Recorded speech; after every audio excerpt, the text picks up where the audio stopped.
नमस्कार दोस्तों, स्वागत है फिर से मेरे YouTube चैनल पर एक नए वीडियो के साथ। तो दोस्तों, अपना टॉपिक चल रहा था चौहान राजवंश, जिससे संबंधित हमने अब तक अजमेर के चौहान यानी अजमेर के चौहान, शाकंभरी के चौहान, सपादलक्ष के चौहान, अहिर छत्रपुर के चौहान, जंगल देश के चौहान आदि नामों से जो जाने जाते हैं वो अजमेर के चौहान हैं, जिनके अब तक हमने 2 वीडियो अपलोड कर दिए हैं, जिसमें हमने वासुदेव चौहान से लेकर अर्णोराज तक का हमने पढ़ लिया था। जैसे कि अर्णोराज, यहाँ देखिए, जैसे हमने अर्णोराज तक पढ़ लिया था, जिसमें हमने शुरुआत में पढ़ा था वासुदेव। वासुदेव के बाद सामंतराज हुए, उनके बाद नृपराज, फिर जयराज, फिर विग्रहराज प्रथम, फिर चंद्रराज प्रथम, उसके बाद गोपेंद्र राज। गोपेंद्र राज के बाद अगले शासक बने थे दुर्लभ राज। दुर्लभ राज के बाद गुहक प्रथम, गुहक प्रथम के बाद चंद्रराज द्वितीय, उनके बाद गुहक द्वितीय, फिर चंदन राज, फिर वाघपतिराज प्रथम, सिंहराज, विग्रहराज द्वितीय, दुर्लभ राज द्वितीय, गोविंद राज तृतीय, वाघपतिराज द्वितीय, चामुंडराज, दुर्लभ राज तृतीय, विग्रहराज तृतीय, उसके बाद पृथ्वीराज प्रथम। फिर पृथ्वीराज प्रथम के बाद हमने देखा था अजयराज चौहान। अजयराज के बाद हमने देखा अर्णोराज। अर्णोराज तक हमने पढ़ लिया था। उसमें हमने ये भी पढ़ा था कि अर्णोराज की हत्या कर दी थी जगदेव ने, यानी उनके पुत्र ने उनकी हत्या कर दी थी, जो इतिहास में पितरहंता के नाम से भी जाने जाते हैं। तो जगदेव शासक बने थे। 1155 तक तो अर्णोराज का था। 1155 से लेकर 58 तक शासन किया था जगदेव ने। बाद में जगदेव को हटा दिया था विग्रहराज चतुर्थ, जो कि इनके भाई थे। विग्रहराज चतुर्थ जो इतिहास में बिसल देव के नाम से जाने जाते हैं और बहुत ही शक्तिशाली शासक थे ये चौहान राजवंश के। और इसको अजमेर के चौहान वंश के काल का स्वर्ण काल माना जाता है। किन के काल को? विग्रहराज चतुर्थ के काल को। और आज हम विग्रहराज चतुर्थ और पृथ्वीराज तृतीय इन दोनों के बारे में पढ़ेंगे और चौहान अजमेर के चौहान राजवंश को आज हम कंप्लीट करेंगे। तो आइए शुरुआत करते हैं आज विग्रहराज चतुर्थ से। तो विग्रहराज चतुर्थ अगले शासक है अर्णोराज। अर्णोराज के बाद जगदेव बने थे, जगदेव को उठाकर बने थे विग्रहराज चतुर्थ। तो आइए आज हम शुरुआत करते हैं विग्रहराज चतुर्थ से। और दोस्तों, अगर चैनल को सब्सक्राइब नहीं किया है तो चैनल को सब्सक्राइब जरूर कर लेना। और इस वीडियो से संबंधित जितने नोट्स है इसके, वो मैं PDF उनकी टेलीग्राम चैनल पर आपको उपलब्ध करवा दूंगा और इसकी लिंक मैं डिस्क्रिप्शन में डाल दूंगा। तो आप वहां जाकर टेलीग्राम चैनल को भी ज्वाइन जरूर कर लेना, अगर ज्वाइन नहीं किया है तो आपने। तो आइए शुरुआत करते हैं। और टेलीग्राम चैनल का नाम भी BBS गुरु पब्लिकेशन है, ये बात भी आपको ध्यान में रखना। वैसे मैं लिंक डाल दूंगा इसकी। तो आइए शुरुआत करते हैं आज विग्रहराज चतुर्थ। विग्रहराज चतुर्थ उर्फ बिसल देव रासो, इतिहास में इन्हें बिसल देव रासो के नाम से भी जाना जाता है। और चौहान राज के सबसे शक्तिशाली शासक थे ये अजमेर चौहान के। और बहुत ही तगड़े माने जाते हैं ये बिसल देव रासो, बिसल देव चौहान, जिनमें बिसल देव रासो एक ग्रंथ भी लिखा था नरपति नालय ने। तो विग्रहराज चतुर्थ के बारे में हम देखते हैं। इनका शासनकाल था 1158 से लेकर 1163 तक। अर्णोराज की हत्या उसके पुत्र जगदेव ने कर दी थी, ये हम पढ़ चुके हैं। जगदेव चौहानों में पितरहंता कहलाते हैं, ये बात भी हम देख चुके हैं। इनको इतिहास में बिसल देव के नाम से भी जाना जाता है। इनका समय चौहानों का स्वर्ण काल कहलाता है। कई बार क्वेश्चन आ चुका है और मैं यहाँ जो मैं मैटर दूंगा वो आपको परीक्षा के अकॉर्डिंग ही दूंगा, यानी जो एग्जाम में पूछे जाते हैं उसके हिसाब से ही आपको मेन मक्खन मक्खन मैंने आपको डाला है नोट्स में। यानी ये बात आपको ध्यान में रखनी है कि चौहानों का स्वर्णकाल, सपादलक्ष के चौहान, शाकंभरी के चौहान, इनके स्वर्णकाल किसके शासन के समय को माना जाता है? तो विग्रहराज चतुर्थ के शासनकाल को। इसका नाम विग्रहराज चतुर्थ भी आ सकता है और बिसल देव भी आ सकता है, ये बात भी आपको ध्यान में रखनी है। कहते हैं कि कश्मीर से लेकर विंध्याचल के शासक कर देते थे किनको? विग्रहराज चतुर्थ को। इतने खतरनाक शासक थे ये कि इनके शासनकाल में कश्मीर से लेकर विंध्याचल के जितने भी शासक थे वो कर देते थे विग्रहराज चतुर्थ को। ये जानकारी हमें कहाँ मिलती है? ये मिलती है दिल्ली के शिवालिक अभिलेख से, यानी एक शिलालेख है शिवालिक, जो कहाँ है? दिल्ली में। इसके अनुसार हमें ये जानकारी मिलती है कि कश्मीर से लेकर विंध्याचल के जितने भी शासक थे वो कर देते थे विग्रहराज चतुर्थ को। विग्रहराज चतुर्थ ने तुर्क शासक खुसरो शाह को भी पराजित किया था। ये बात भी आपको ध्यान में रखनी है कि किस शासक ने, किस अजमेर चौहान शासक ने तुर्क शासक खुसरो शाह को पराजित किया था? तो विग्रहराज चतुर्थ ने पराजित किया था। विग्रहराज चतुर्थ ने एक विशाल साम्राज्य बना दिया था। इनका साम्राज्य शिवालिक पहाड़ी, सहारनपुर तथा उत्तर प्रदेश तक फैला हुआ था। विग्रहराज चतुर्थ ने ये खुसरो शाह को पराजित कर दिया था। इनको हराकर हिंदू राजाओं को गजनी से मुक्ति दिलवाई थी। किन्होंने? विग्रहराज चतुर्थ ने। विग्रहराज चतुर्थ ने 1157 में दिल्ली के तोमर वंशीय शासक तंवर को भी पराजित किया था और अपने साम्राज्य का सर्वाधिक विस्तार किया था। ये बात भी आप नोट कर लेना कि दिल्ली के शासक थे तंवर, तोमर वंश के शासक थे तंवर। ये मैंने यहाँ पर लिखी नहीं है, ये भी आप अपने नोट्स में ऐड कर लेना। ये देखो, दिल्ली के तोमरों को पराजित किया था। ये तोमर शासक कौन था? ये यहाँ पर था, तोमर वंशीय शासक था तंवर। ये आप अपने नोट्स में ऐड कर लेना। मैंने यहाँ पर लिखना भूल गया था, ये तंवर था। यहाँ पर दिल्ली के तोमर वंशीय शासक तंवर को पराजित किया था विग्रहराज चतुर्थ ने। और दोस्तों एक चीज़ और बता देता हूँ मैं आपको, जो कि ऑथेंटिक बुक है हमारी हुकुमचंद जैन की चलती है, राजस्थान का इतिहास, संस्कृति, परंपरा एवं विरासत, जो कि हुकुमचंद जैन की है। वहाँ पर कुछ किताबों में अलग मिलता है, कुछ किताबों में पहले मानते हैं, लेकिन वहाँ पर दे रखा है कि विग्रहराज दिल्ली पर अधिकार करने वाला पहला चौहान शासक था। यानी ये अलग से पेज ले लेते हैं कि विग्रहराज दिल्ली पर अधिकार करने वाला पहला चौहान शासक था। ये बात हुकुमचंद जैन, जो कि राजस्थान इतिहास की ऑथेंटिक बुक है, भारत सरकार द्वारा ये प्रमाणित पुस्तक है। वहाँ राजस्थान हिंदी ग्रंथ अकादमी द्वारा प्रमाणित पुस्तक है, वहाँ पर ये दे रखा है पहला शासक था, पहला चौहान शासक था। ये बात आप नोट्स में ऐड कर लेना। मैंने यहाँ लिखना छोड़ दिया था, ये मैं आपको बता दिया, बोल के बता दिए, अपने नोट्स बुक में ऐड कर लेना। काफ़ी महत्वपूर्ण है, एग्जाम में सीधा सीधा पूछा जा सकता है कि दिल्ली पर अधिकार करने वाला पहला कौन सा चौहान शासक था, तो वो था विग्रहराज चतुर्थ। आगे हम बात करें तो इन्होंने अजमेर में विग्रहराज चतुर्थ है वो एक महान शासक होने के साथ साथ साहित्य प्रेमी तथा उनका आश्रयदाता भी था।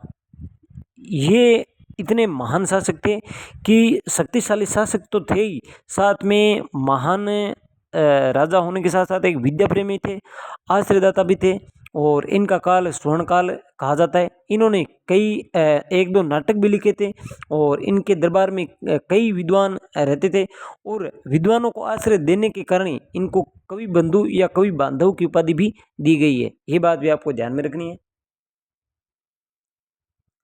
अजमेर में इन्होंने सरस्वती कंठाभरण नामक एक संस्कृत पाठशाला का निर्माण किया था। ये सरस्वती कंठाभरण था जिनका संस्कृत पाठशाला थी, जिसका निर्माण करवाया था विग्रहराज चतुर्थ ने, और इसी को बाद में तुड़वाकर कुतुबुद्दीन ऐबक ने, हाँ, तो इसको तुड़वाकर कुतुबुद्दीन ऐबक ने एक मस्जिद बनवा दी थी, जिसका नाम ढाई दिन का झोंपड़ा या 16 खंभों का महल भी कहा जाता है। और ये जो थे इसके वास्तुकार थे अबू बकर। ये बात भी आपको ध्यान में रखनी है, काफ़ी महत्वपूर्ण है। सरस्वती कंठाभरण था जिसको तुड़वाकर कुतुबुद्दीन ऐबक ने इस पाठशाला तो मस्जिद बनवा दी थी। कब? 1199 में। और इसके जो पाठशाला जो मस्जिद बनवाई थी इसके वास्तुकार थे अबू बकर, यानी इसके वास्तुकार थे अबू बकर। ये बात भी आपको ध्यान में रखनी है, काफ़ी महत्वपूर्ण है, ये नोट कर लेना अपनी नोटबुक में, आपने इससे पहले नहीं देखा होगा। और जो ये सरस्वती कंठाभरण है इस पर हरिकेली नाटक की कुछ पंक्तियाँ भी खुदवाई थी विग्रहराज चतुर्थ ने। ये बता दिया है कि विग्रहराज विद्वानों का आश्रयदाता होने के कारण कवि बांधव की उपाधि दी गई थी इनको। कवि बांधव के नाम से भी जाने जाते थे, जनता इसे कट्टीबंधु के नाम से लोकप्रिय थे। आगे हम बात करें तो और एक चीज़ और दोस्तों, जो ये मस्जिद ये ढाई दिन का झोंपड़ा बनाया था, जो पंजाब शाह पीर का उर्स लगता है यहाँ पर इस ढाई दिन झोंपड़े पर, ये बात भी आपको ध्यान में रखनी है। और ये राजस्थान की पहली मस्जिद कहलाती है, ये बात भी आपको ध्यान में रखनी है। राजस्थान की पहली मस्जिद कौन सी कहलाती है? ये ढाई दिन का झोंपड़ा ही कहलाती है, जिसका निर्माण 1199 में करवाया था कुतुबुद्दीन ऐबक ने, और जिसके वास्तुकार थे ये अपने अबू बकर। ये बात भी आपको ध्यान में रखनी है। आगे हम बात करें तो विग्रहराज चतुर्थ ने खुद एक नाटक लिखा था जिसका नाम था हरिकेली। ध्यान में रखना है, एक ललित विग्रहराज है और एक हरिकेली है। ये कंफ्यूज हो सकता है कि ये विग्रहराज का था या ये ललित विग्रहराज ये था। जो विग्रहराज नाम दे रखा है यानी ललित विग्रहराज जो नाम दे रखा है वो तो इसके दरबारी कवि सोमदेव ने लिखा था, जबकि हरिकेली जो नाटक है वो खुद विग्रहराज का लिखा हुआ है। और हरिकेली नाटक है जो संबंधित है वो इससे संबंधित है अर्जुन और शिव यानी हमारे भगवान शिव भगवान इनके मध्य युद्ध से संबंधित ये हरिकेली नाटक है, जिसमें किरात वेशधारी थे भगवान शिव और अर्जुन इन दोनों के मध्य युद्ध का वर्णन है। यानी जो वनवास के टाइम अर्जुन शक्तियां प्राप्त करने के लिए वन में गए थे तो वहाँ इन दोनों के बीच में युद्ध होता है, जिसमें युद्ध का वर्णन इसी में मिलता है। हरिकेली नाटक में वर्णन मिलता है। इसके जो लेखक थे विग्रहराज चतुर्थ खुद। उसके अलावा इसके दरबारी कवि थे सोमदेव, जिन्होंने लिखा था ललित विग्रहराज। ललित विग्रहराज ये किससे संबंधित है? ये विग्रहराज और इनकी एक पत्नी थी देसल देवी, इन दोनों के बीच में प्रेम का वर्णन है। कौन से में? ललित विग्रहराज में। एक इनकी पत्नी और थी जो बिसल देव रासो है, जो काफ़ी प्रसिद्ध है, प्रसिद्ध रचना है ये बिसल देव रासो, जिनकी रचना जिनके कवि थे नरपति नालय। इसमें बिसल देव व परमा राजा भोज की पुत्री राजमती के प्रेम से संबंधित है। ये कई बार क्वेश्चन आ चुका है कि बिसल देव की पत्नी का नाम क्या था? राजमती। और एक बिसल देव की पत्नी और थी जिसका नाम था देसल देवी, जिनका वर्णन मिलता है इसमें ललित विग्रहराज में, प्रेम वर्णन इसमें मिलता है, जबकि बिसल देव रासों में राजमती का वर्णन मिलता है। ये बात भी आपको ध्यान में रखनी है। इसके अलावा आगे हम बात करें तो इनके जो विद्वान थे दरबारी धर्म घोष सूरी, इनके कहने पर विग्रहराज चतुर्थ ने पशुवध पर प्रतिबंध लगा दिया था एकादशी के दिन। यानी पशुवध पर प्रतिबंध किन्होंने लगाया था? तो विग्रहराज चतुर्थ ने धर्म घोष सूरी के कहने पर, इनके कहने पर इन्होंने पशु पद पर प्रतिबंध लगा दिया था। आगे हम बात करें तो पर्ची ब्राउन के अनुसार पंजाब शाह का पीरियड 2.5 दिन का झोंपड़ा जो उर्स लगता है, इसे 2.5 दिन का झोंपड़ा कहते हैं। ये देख चुके हैं हम 16 खंभों का महल है। ये एक्चुअल में 2.5 दिन में ये बना नहीं था, कुछ इतिहासकार कहते हैं अलग अलग है, लेकिन इसकी सच्चाई की अगर हम बात करें तो ये जो संस्कृत पाठशाला थी ये काफ़ी बड़ी संस्कृत पाठशाला थी, एक बड़ा कॉलेज स्तर था, उसको 2.5 दिन में ढा दिया था। वो है 2.5 दिन में ढा दिया था। और यहाँ इतिहास में कुछ और ही बातें लिखी गई है कि 2.5 दिन में इसको बना दिया था। ये 2.5 दिन में बनाया नहीं गया था, उस संस्कृत पाठशाला को 2.5 दिन में हटा दिया था, उसकी जगह इसको बनाया था। और वो उसकी वजह से 2.5 दिन का झोंपड़ा कहा जाता है इसको। आगे हम बात करें तो ये तो हो ही गया, अबू बकर इनकी देख रेख में ये 2.5 दिन का झोंपड़ा बना था, ये बात कर चुके हैं हम। और आगे हम बात करें तो संस्कृत पाठशाला के कुलपति, यानी जो संस्कृत पाठशाला बनाई थी विग्रहराज चतुर्थ ने, उसके कुलपति थे पद्मनाभ, पद्मनाभ चौहान थे कुलपति उसके। अब जो विग्रहराज चतुर्थ थे उनके बारे में अलग अलग विद्वानों ने उनसे संबंधित जो बातें कही है वो यहाँ पर हम देखते हैं। जैसे कोटेशन दिए जयानक, जयानक ने पृथ्वीराज विजय के जो लेके गए जयानक, इन्होंने कहा है कवि बांधव की उपाधि विग्रहराज मृत्यु के पश्चात निरर्थक हो गई। यानी कवि बांधव की जो उपाधि थी वो विग्रहराज चतुर्थ की मृत्यु के साथ ही समाप्त हो गई। यानी उसके बाद ऐसा कोई राजा ही नहीं हुआ जिनको ऐसी उपाधि दी जा सके। उसके बाद आगे हम बात करें तो किलहोर ने विग्रहराज चतुर्थ की प्रशंसा करते हुए कहा है कि विग्रहराज उन विद्वान शासकों में से था जो कालिदास व भवभूति की होड़ कर सकता था। यानी ये अपने समय के सर्वकालीन महान विद्वान थे। इनकी बराबरी के जो राजा थे वो थे विग्रहराज चतुर्थ। यानी इतने ज्ञाता थे ये, विद्वान थे विग्रहराज चतुर्थ खुद, जो इनकी बराबरी के थे। तो आप देख सकते हैं कि विग्रहराज किस स्तर के शासक थे। यानी महान शासक होने के साथ साथ वो एक विद्वान कवि भी थे। आगे हम बात करें तो बिसल देव ने बिसलपुर कस्बा बसाया व इसकी झील भी बनाई। यानी बिसल देव ये बिसलपुर झील कस्बा और झील बनाई थी। आगे अगर हम बात करें दशरथ शर्मा, ये कोटेशन भी आपको ध्यान में रखनी है और आरबीएससी बुक में दी हुई है कि उसकी महत्ता निर्विवाद है, क्योंकि एक सेना अध्यक्ष के साथ साथ वह एक विजेता, साहित्य संरक्षक, अच्छा कवि व सूझबूझ वाला निर्माता था। कौन? विग्रहराज चतुर्थ। ये काफ़ी महत्वपूर्ण है, रट लेना। ये आरबीएससी बुक में दी हुई है और निश्चित तौर से आगामी एग्जाम में ये क्वेश्चन आएगा, ये ध्यान रखना, मैं अभी बता देता हूँ आपको। तो इसके बाद आगे हम बात करें तो ये विग्रहराज चतुर्थ के बारे में अपना पूरा पूरा ब्यौरा रहा, जिसमें हमने देखा विग्रहराज चतुर्थ ने मस्जिद में जो संस्कृत पाठशाला बनवाई, उसके अलावा उन्होंने हरि के लिए नाटक भी लिखा। उसके अलावा विग्रहराज चतुर्थ को बिसल देव भी कहा जाता है। बिसल देव कहा जाता है। इसके अलावा उन्हें खुसरो शाह को पराजित किया था, तुर्क जो आक्रमणकारी थे उनको। उसके अलावा दिल्ली के तोमर वंशी तंवर को इन्होंने पराजित किया था। और इसके अलावा इनकी एक विशेषता और थी कि कश्मीर से विंध्याचल तक के शासक इनको कर देते थे। ये बात कहाँ लिखी हुई है? शिवालिक शिलालेख है जो दिल्ली में है, वहाँ से इनकी जानकारी मिलती है। इनके अलावा इनका समय चौहानों का स्वर्णकाल कहलाता है, ये बात भी आपको ध्यान में रखनी है। और इसके अलावा धर्मघोष जो सूरी थे उनके कहने पर इन्होंने पशुवध पर प्रतिबंध लगाया था। और सोमदेव इनके दरबारी कवि थे जिनकी रचना थी ललित विग्रहराज, और विग्रहराज खुद की रचना थी हरिकेली जो नाटक था एक। तो ये इनके बारे में मेन बातें थी, वो मैंने आपको बता दी है। तो विग्रहराज चतुर के बारे में इतना ही है, ये आपको रट लेना है, इससे बाहर आपको एग्जाम में क्वेश्चन नहीं मिलेगा विग्रहराज चतुर्थ से संबंधित। उसके बाद आगे हम बात करें तो अगले शासक विग्रहराज चतुर्थ की मृत्यु के बाद अगले शासक बने थे, मैंने आपको बताया था अमरगांगे, यानी हम पहले बात कर चुके हैं। जैसे कि पीछे अगर हम बात करें तो हाँ, ये अर्णोराज थे। अर्णोराज की मृत्यु हत्या करती थी जगदेव। उसके बाद विग्रहराज चतुर्थ बने थे।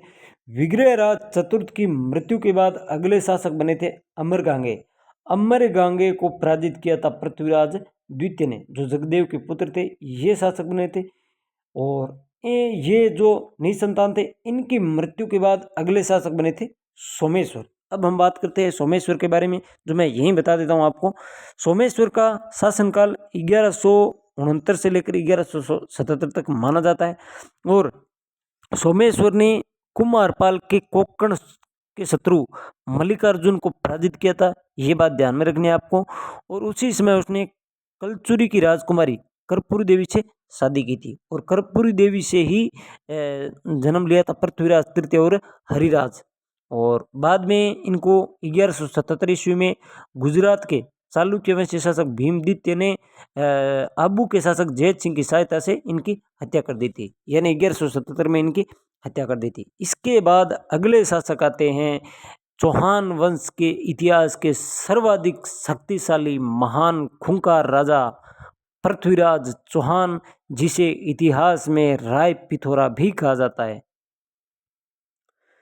पृथ्वीराज जो शब्द भेदी बाण में भी निपुण था, ऐसा इतिहासकार कहते हैं कि 4 बांस 24 गंज अंगुल अष्टप्रहण ता ऊपर सुल्तान है मत चुके चौहान, मत चुके चौहान। इतिहास का सर्वाधिक खतरनाक चौहान राजा पृथ्वीराज चौहान, अगर तराइन के द्वितीय युद्ध से पहले ये आमोद प्रमोद में ना डूबा होता तो भारत में मुस्लिम सत्ता कभी कायम नहीं हो पाती। अगर पृथ्वीराज चौहान उस समय सतर्क हो जाते प्रथम युद्ध के बाद, तो भारत में कभी तुर्क शासन नहीं कर पाते। इतने खतरनाक थे पृथ्वीराज चौहान, कभी युद्ध में हारे ही नहीं। छल कपट से मोहम्मद घोरी इनको हरा के चला गया था, छल कपट से। अब तक चौहान हो चाहे कोई सा भी शासक हो, इतिहास में भारत के जितने भी राजा व शक्तिशाली, वो हराए नहीं गए हैं। वो दूसरों के द्वारा नहीं, अपनों की गद्दारी की वजह से आ रहे हैं। लेकिन पृथ्वीराज चौहान ऐसा शासक था जो आमोद प्रमोद में डूब गया था। उन्होंने तैयारी नहीं की थी दूसरे युद्ध में। प्रथम युद्ध में, तराइन का जो प्रथम युद्ध हुआ था, जिसमें मोहम्मद घोरी को इन्होंने हराकर भागती हुई सेना का पीछा नहीं किया था, जिसका खामियाजा 1 साल बाद ही मोहम्मद घोरी से चुकाना पड़ा था पृथ्वीराज चौहान को, अपना पूरा साम्राज्य उनको देकर। तुर्कों ने राज कर दिया था भारत में एक गलती की वजह से। तो आइए हम पढ़ते हैं पृथ्वीराज चौहान के बारे में।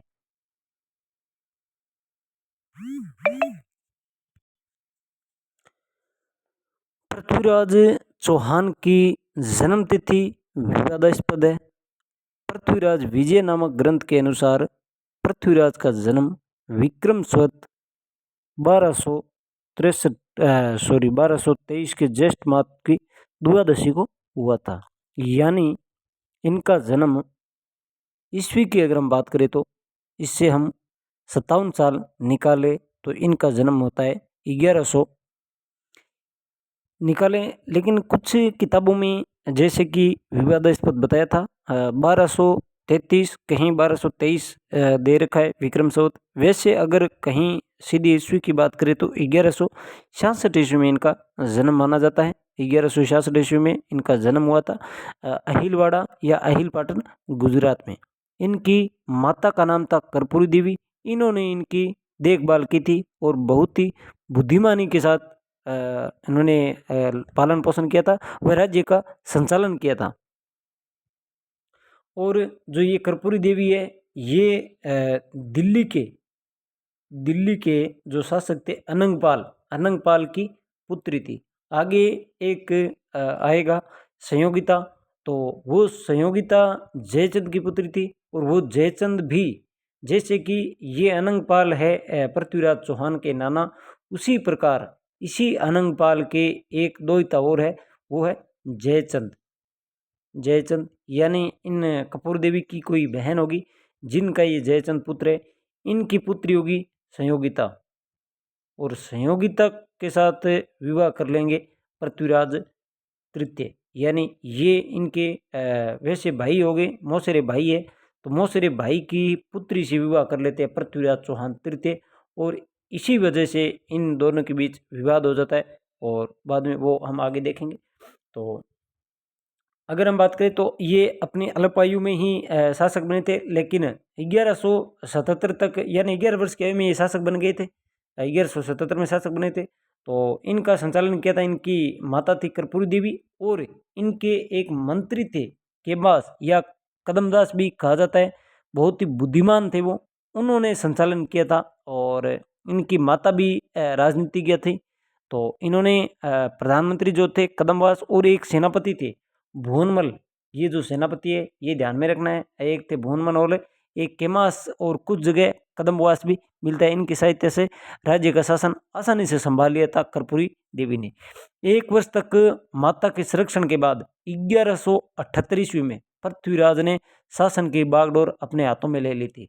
यानी 1 वर्ष तक 1178 में इन्होंने 1177 के लास्ट और 78 के शुरुआत में इन्होंने बागडोर अपने हाथ में ले ली थी पृथ्वीराज चौहान ने। और मात्र 11-12 वर्ष की उम्र थी इनकी, इतनी छोटी आयु में ही उन्होंने राज्यभार संभाल लिया था और विश्वसनीय अधिकारियों की नियुक्ति कर विजय नीति को क्रियान्वित करने का बीड़ा उठाया था इन्होंने। इतिहासकार गोपीनाथ शर्मा के अनुसार इनकी विजय की नीति के 3 पक्ष थे। एक तो थे स्वजनों के विरोध से मुक्ति पाना, पड़ोसी राज्यों का दमन करना और विदेशी शत्रुओं का मुकाबला करना। ये 3 नीतियां थे पृथ्वीराज तृतीय की। इन्होंने शासन बनते ही सबसे पहले जैसे कि स्वजनों से मुक्ति, तो ये अपने चचेरे भाई नागार्जुन, ये नागार्जुन विग्रहराज चतुर्थ के पुत्र है।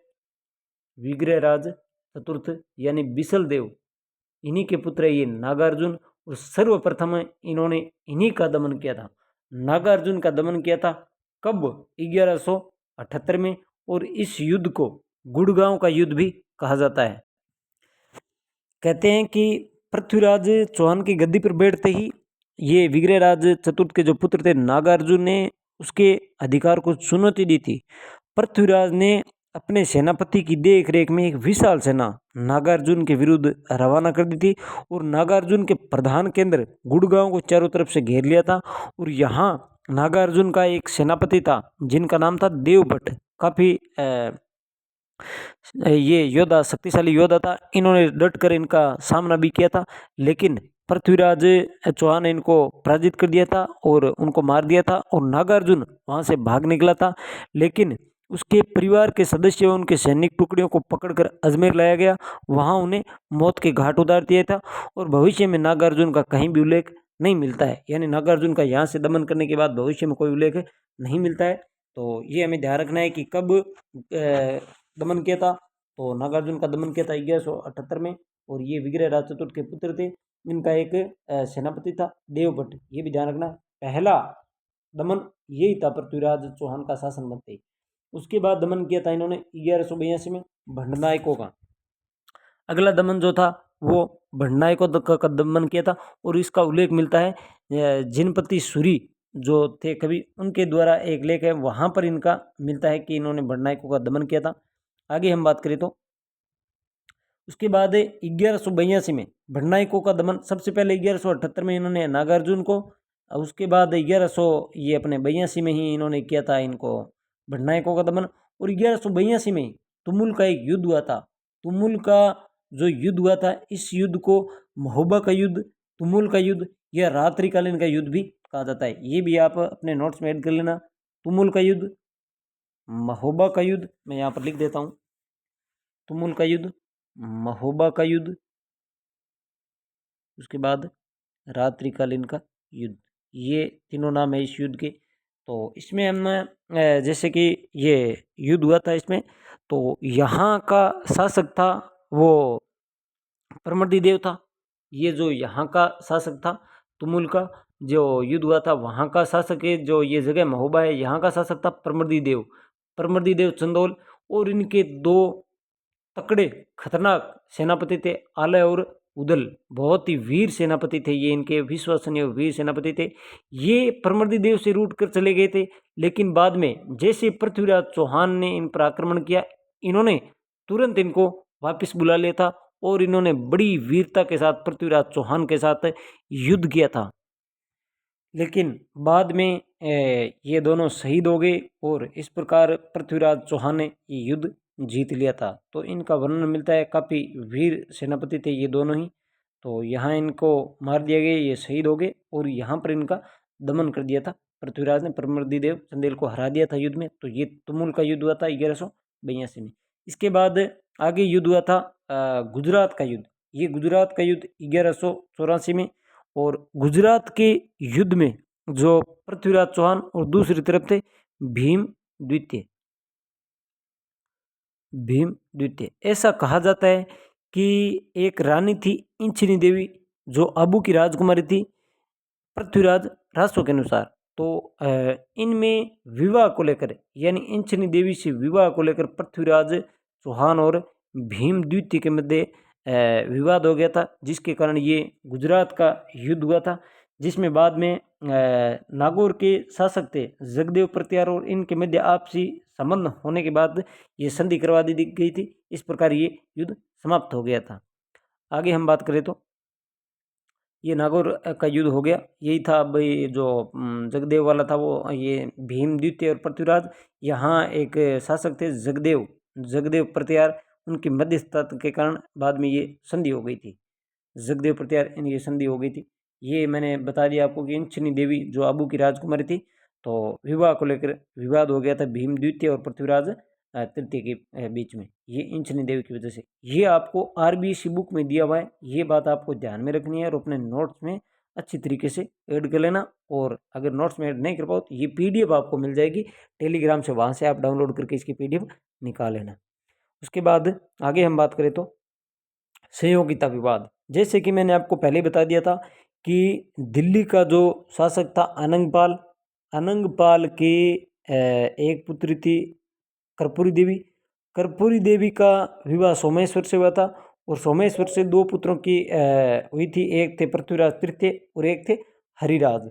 और इन्हीं अनंगपाल के एक पुत्री और थी जिससे संतान उत्पन्न हुई थी, उसका नाम था जयचंद, और जयचंद की पुत्री थी ये संयोगिता, ये संयोगिता थी, ये मैंने यहाँ पर दे दिया, अनंगपाल थे। तो ये दो ही थे, ये मौसरे भाई थे जयचंद और पृथ्वीराज। लेकिन पृथ्वीराज ने संयोगिता को स्वयंवर के माध्यम से इनको भगाकर ले गए थे और विवाह कर लिया था, जिसके कारण इन दोनों के बीच में विवाद हो गया था। विवाद का प्रमुख कारण रहा था जो कि बाद में जो त्रैन का द्वितीय युद्ध होगा, जहां पृथ्वीराज चौहान की हत्या होगी, युद्ध में हार जाएंगे, तब ये खुशियां मनाएंगे जयचंद, ऐसा भी कई जगह इतिहासकार कहते हैं, कहीं मिलता है इसका, तो वो हम आगे बात करेंगे। तो पृथ्वीराज संयोगिता के बीच विरुद्ध ये हो गया विवाह, वो पृथ्वीराज विजय रासो के अनुसार थे। तराइन का प्रथम युद्ध, तराइन का प्रथम युद्ध हुआ था 1191 में, जो मोहम्मद गौरी और पृथ्वीराज विजय के मध्य लड़ा गया था।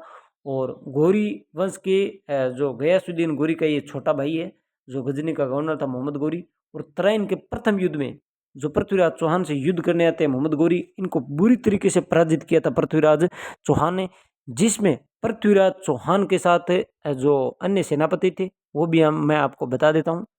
यहाँ अलग से पेज ले लेते हैं हम। अलग से पेज ले लेते हैं।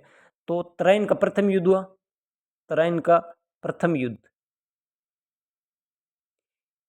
इस युद्ध में पृथ्वीराज के साथ जो सेनापति थे वो आप नोट कर लेना अपने नोटबुक में। एक थे चामुंड राय,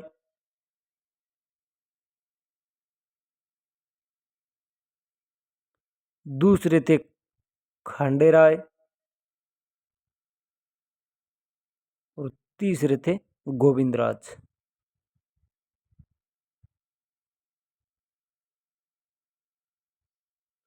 तराइन का प्रथम युद्ध था, ये थे पृथ्वीराज के सेनापति। और दूसरी तरफ थे गौरी, और इनको ऐसी धूल चटाई थी, ऐसी धूल चटाई थी कि पृथ्वीराज चौहान का खौफ इनके सेनापति में इस प्रकार हुआ था कि वो बीच में युद्ध छोड़कर भागे थे, ऐसे होते हैं। और तराइन के प्रथम युद्ध को मोहम्मद गौरी हार गए थे और वो वापस अपने देश लौट गए थे, ये जो गौरी थे। और पृथ्वीराज प्रथम युद्ध में भागती हुई गौरी की जो सेना थी उनका पीछा नहीं किया था, और इतिहासकार यही पृथ्वीराज की सबसे बड़ी भूल मानते हैं।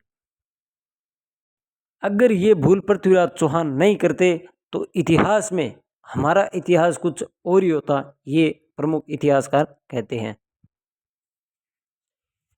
कहते हैं कि जो गौरी ने युद्ध के आरंभ में जो तराइन का प्रथम युद्ध हुआ था तो गजनी से गौरी प्रस्थान होकर लाहौर आए थे, उसके बाद सरहिंद पर अधिकार कर लिया था। और जैसे ही चौहान शासकों को पता चला और उन्होंने अपनी सुरक्षा को गंभीर खतरा समझा, और जो पृथ्वीराज तृतीय के पुत्र थे गोविंदराज, जिनको सेनापति नियुक्त कर रखा था, उन्होंने कूच किया सरहिंद की तरफ। वहाँ से इन्होंने कूच किया था, मोहम्मद गौरी की सेना ने तराइन के मैदान में आ गए थे। आमना सामना हुआ, भीषण युद्ध हुआ, जिसमें गोविंदराज ने एक कटार का जोरदार प्रहार कर गौरी को घायल कर दिया था। और गौरी का एक स्वामी भगत जो सैनिक था उसने गौरी को युद्ध क्षेत्र से सुरक्षित निकाल लिया था। और गौरी यहाँ से पलायन कर गए थे वापस गजनी, और पीछे से जो पृथ्वीराज के सेनापति थे उन्होंने सरहिंद पर आक्रमण किया और पुनः उस पर अधिकार कर लिया। तराइन का यह युद्ध पृथ्वीराज का चरमोत्कर्ष था, लेकिन भागती मुस्लिम सेना का पीछा न करना और उसके सेनापति को ससमान छोड़ देना, यही भयंकर भूल थी। दूसरी तरफ यह युद्ध मोहम्मद गौरी के लिए भयंकर अपमानजनक था। वह इस घटना को कभी भूला ही नहीं था और गजनी पहुंचते ही युद्ध की पुनः तैयारी में जुट गया। और दूसरी तरफ पृथ्वीराज चौहान अपने आमोद प्रमोद में डूब गया और उन्होंने इस तरफ कोई ध्यान ही नहीं दिया। डॉक्टर सत्य प्रकाश ने इनके संबंध में ठीक ही लिखा है कि उसने मुस्लिम आक्रमण को कभी गंभीरता से नहीं लिया और न ही कभी पड़ोसी राज्यों से सहयोग लेने का प्रयास किया। जब गौरी 1178 ईस्वी में गुजरात पर आक्रमण किया था, उस वक्त जो पृथ्वीराज चौहान थे इन्होंने भीम द्वितीय की कोई सहायता नहीं की। यहाँ भी ये उनकी बड़ी भूल थी। इस प्रकार सत्य प्रकाश का ये कथन है कि उन्होंने पड़ोसी राज्यों से सहयोग लेने का कोई प्रयत्न नहीं किया और न ही पड़ोसी राज्यों की कोई इन्होंने सहायता की थी, जिसका परिणाम इसको तराइन के द्वितीय युग में भुगतना पड़ा था। एक वर्ष बाद पुनः मोहम्मद गौरी अपनी सेना के साथ तराइन के मैदान में पुनः आया धमका, लेकिन यहाँ उन्होंने चौहान सेनाओं को विशाल सेना देखी तो इस बार इन्होंने छल कपट का प्रयोग किया। इन्होंने अपने दो सेनापति यानी मोहम्मद गौरी ने तराइन के द्वितीय युद्ध में भाग लेने से पहले अपने दो सेनापति जिनको पृथ्वीराज के पास भेजा था, जिनके नाम थे सेनापति क्या दो दूत, एक थे रकनुद्दीन हमजा और दूसरे थे उल मुल्क, इनको पृथ्वीराज के पास भेजता है संधि वार्ता के लिए। और यहीं पर पृथ्वीराज सुस्त पड़ जाते हैं और आमोद प्रमोद में डूब जाते हैं कि गौरी तो फिर पराजित हो गया जिन्होंने संधि का प्रस्ताव भेजा है, और यहीं गलती कर बैठते हैं। दूसरी तरफ जैसे ही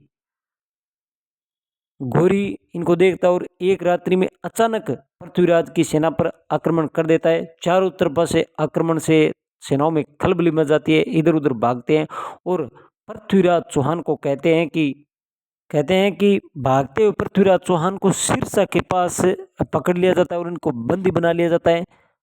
कुछ ग्रंथ के अनुसार उनको गजनी ले जाया जाता है, जबकि कुछ कहते हैं कि ये जो सिरसा के पास सरस्वती नामक स्थान था, वहाँ पर पृथ्वीराज चौहान को पकड़कर वहीं पर मार दिया गया था।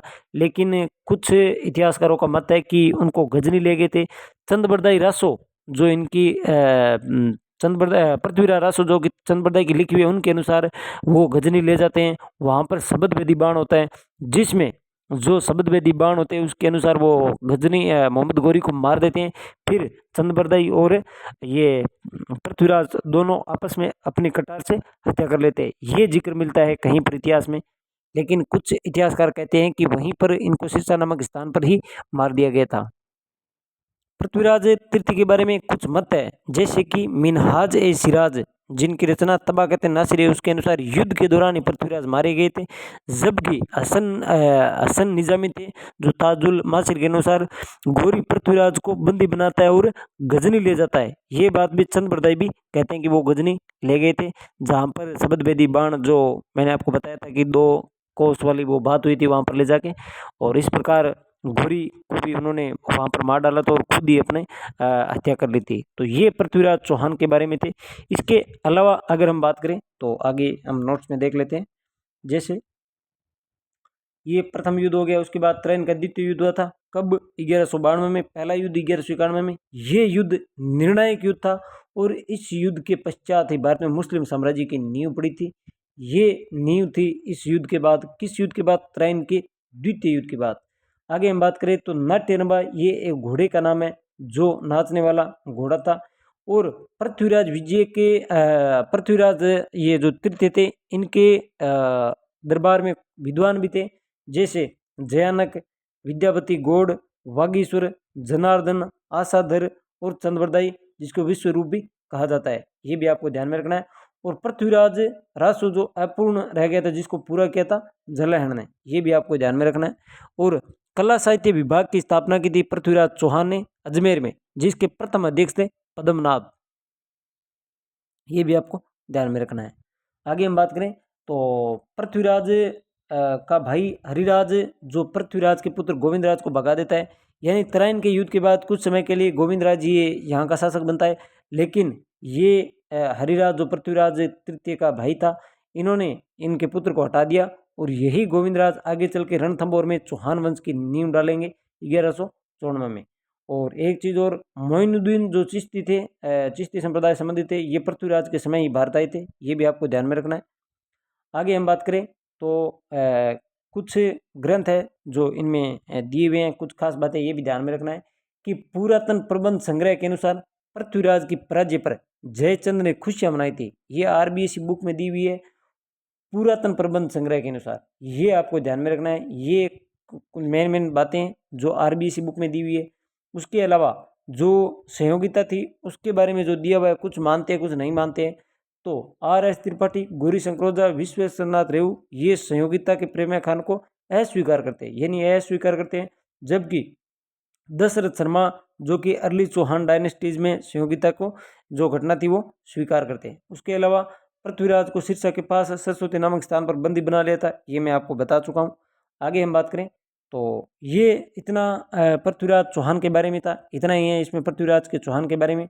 तो हमने पृथ्वीराज चौहान के बारे में पढ़ा, उनका जन्म, उनकी माता, उनके सेनापति और उनके प्रधानमंत्री। उसके अलावा उन्होंने जैसे नागार्जुन का दमन किया था, भंडनायकों का दमन किया था।